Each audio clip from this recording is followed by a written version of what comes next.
Chers apprenants, bienvenue à ce cours intitulé « Épidémiologie des zoonoses et des fièvres hémorragiques virales ». J'anime ce cours sous la supervision du Dr Sopo Ghislain, professeur titulaire de santé publique à l'Institut régional de santé publique de Ouidah.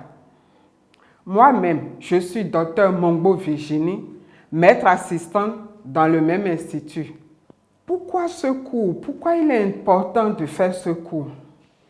L'intérêt de ce cours se situe à plusieurs niveaux. Les fièvres hémorragiques virales sont des zoonoses, des maladies émergentes et réémergentes. La lutte contre les fièvres hémorragiques virales requiert l'approche One Health qui intègre la santé humaine, la santé animale et la santé environnementale. Les fièvres hémorragiques virales sont hautement contagieuses. Les fièvres hémorragiques virales sont des infections qui peuvent être contractées dans le système de santé et plus précisément dans les structures sanitaires. Elles ont une létalité très élevée et pourtant, il existe très peu de moyens thérapeutiques pour lutter contre les fièvres hémorragiques virales. En effet, toutes ces maladies n'ont pas de traitement spécifique. La fièvre dengue, par exemple, n'a pas de traitement spécifique. Il n'existe pas de vaccin contre la fièvre hémorragique à virus Lassa, par exemple. Comme autre intérêt, nous savons que les fièvres hémorragiques virales sont facilement exportables à travers les déplacements, les échanges commerciaux et les exportations d'animaux.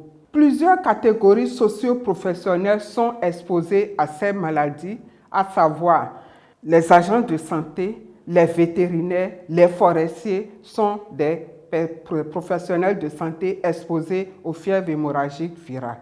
Elles constituent de véritables urgences de santé publique qui déstabilisent les systèmes de santé. Quels sont les objectifs de ce cours? Comme objectif général, ce cours vise à vous permettre d'organiser les stratégies de prévention des fièvres hémorragiques virales. Et plus spécifiquement, il sera question de décrire les caractéristiques des fièvres hémorragiques virales, de décrire leur distribution, c'est-à-dire l'ampleur, la gravité, la distribution selon les personnes, temps et lieu, de décrire leur mode de transmission, d'expliquer les facteurs favorisant les fièvres hémorragiques. Et lorsque nous avons la transmission et les facteurs favorisants, cela nous permettra d'expliquer et d'asseoir les moyens de prévention contre les fièvres hémorragiques virales en Afrique. Pour atteindre ces objectifs, le cours sera structuré autour de plusieurs séquences, à savoir la définition de quelques concepts qui nous permettront de mieux comprendre la leçon, la classification des zoonoses, la description des fièvres hémorragiques virales, l'épidémiologie descriptive des fièvres hémorragiques virales, leur épidémiologie analytique et comme dernière séquence, les stratégies de prévention.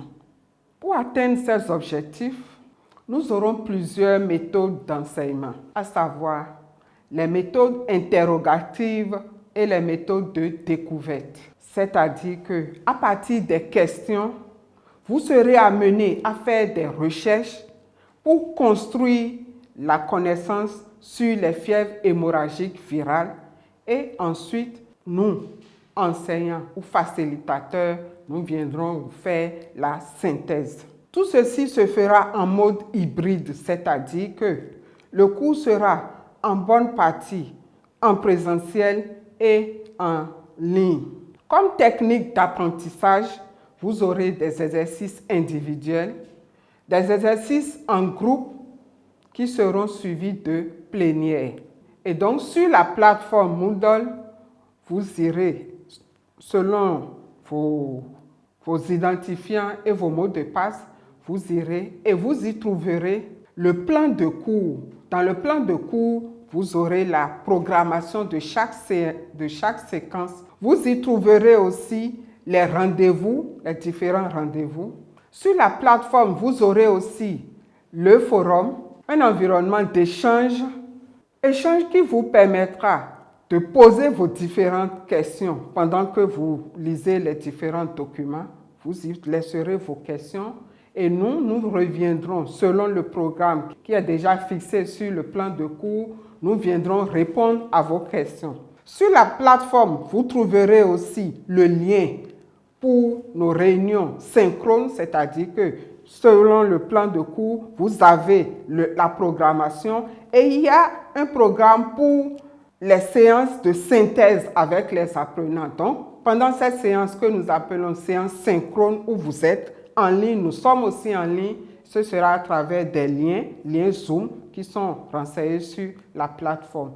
Vous aurez aussi un dossier intitulé ressources. Dans ce dossier, nous avons mis différentes ressources qui vous permettront de construire votre connaissance autour des fièvres hémorragiques virales. Comment le cours sera-t-il évalué? Nous aurons deux types d'évaluation.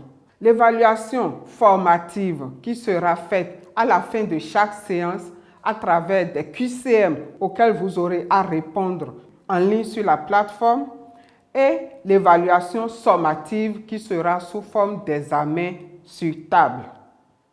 Pour faciliter votre apprentissage, nous vous proposons quelques ressources telles que les relevés épidémiologiques de l'Organisation ouest-africaine de la santé. Ce sont des relevés hebdomadaires qui sont produits pour présenter les situations épidémiques dans le continent.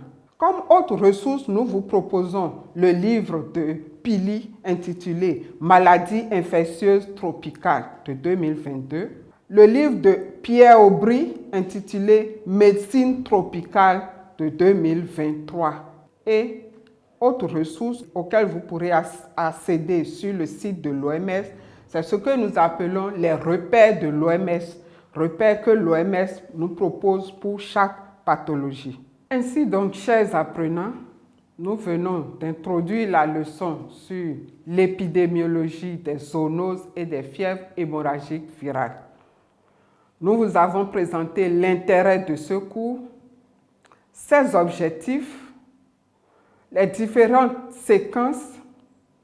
Nous vous avons présenté les techniques et méthodes d'apprentissage, les modalités d'évaluation et nous avons aussi présenté les ressources à utiliser pour atteindre les objectifs.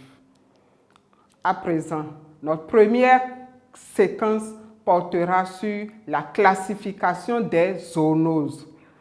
Mais avant toute chose, nous ferons la définition de quelques concepts clés. Ce sera l'objet du premier exercice. Merci à vous.